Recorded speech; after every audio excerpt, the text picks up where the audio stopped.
Yellowstone National Park by Madeline Kent. The value of Yellowstone Park and why it is unique and important to preserve. Yellowstone has one of the largest nearly intact temperate zones on Earth. A temperate zone is in the two belts of latitudes between the torrid zone and the northern and southern frigid zones. It also protects hydrothermal areas containing roughly half of the world's active geysers and has the world's largest concentration of geysers in one spot. One famous geyser you may recognize is Old Faithful. Home to 67 mammals, 330 birds, 16 fish, 5 amphibians, and 6 reptiles. Some animals you may recognize as that being their habitat are trout, bison, wolves, mountain goats, bears, and the American dipper, along with many others. It also allows for natural processes to occur in an area that has had less of an effect because of humans than other areas. So we are able to observe and study geysers such as Old Faithful, as well as volcanoes, especially in the Yellowstone supervolcano area. The following clip is from the National Park Service and is of an Old Faithful geyser eruption.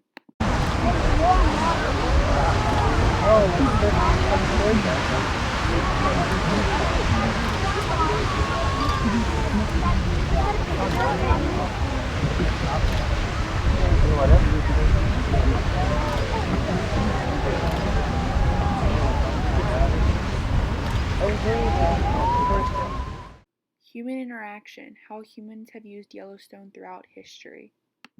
Yellowstone has been used as a home, hunting ground, and transportation route for over 11,000 years by different Native American tribes and bands. Most commonly, it was used by the Tukadika tribe, which is also known as the Sheep Eaters, with the first Europeans exploring the area in the early 1800s, with men such as Osborne Russell recording early visits in the early 1800s.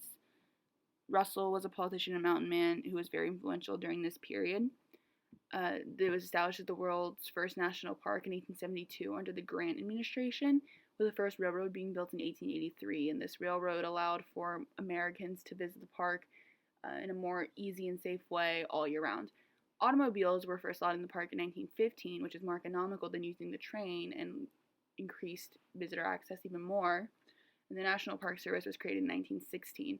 Prior to 1916, the park was being managed by the U.S. Army, and structures from the U.S. Army period are still in use today and continue to exist. The Leopold Report was released in 1963. It recommended changes to how wildlife was managed in the park that are still in place today. Wolves were restored to the park in 1995 after being decimated in the mid-1900s by federal government predator control programs. And then there was a federal buyout of a gold mine in 1996 to protect the park, especially in the northwest corner of the park. This mine would have hurt wildlife as well as taint the water supply. And then today people can hike, camp, and learn about nature at the park, and it's still open year-round except for currently because of COVID. Challenges, threats to Yellowstone's existence and mission. So Yellowstone is currently protected by the National Park Service and federal government. Challenges that it currently faces are climate change, which can change the temperatures, which can change migration patterns for animals, as well as water, and mining outside the park can affect water quality, as well as air quality and visibility.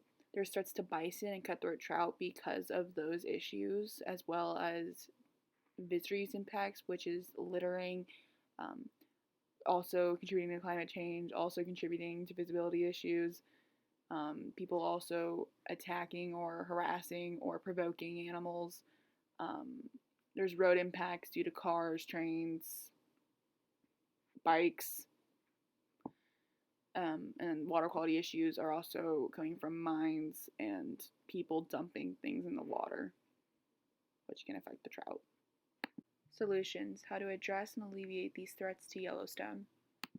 Some solutions to these issues are boardwalks to help preserve the delicate hydrothermal areas as seen in the bottom right-hand corner, federal buyouts of mining operations like the one performed by the Clinton administration, which help protect water and air quality and by extension protect animals, programs, exhibits, and publications to help educate the public as to what Yellowstone is and why it's important that we protect the area, trails to protect foliage so that it's not just people making their own way through the park and potentially damaging plants, encountering animals and provoking them, possibly harming them, reduce greenhouse gases to help combat climate change, which affects the animals and the natural structures within Yellowstone Park, and stricter environmental laws and programs to help protect the park and the animals and natural formations inside of it. Bibliography for information, bibliography for photos.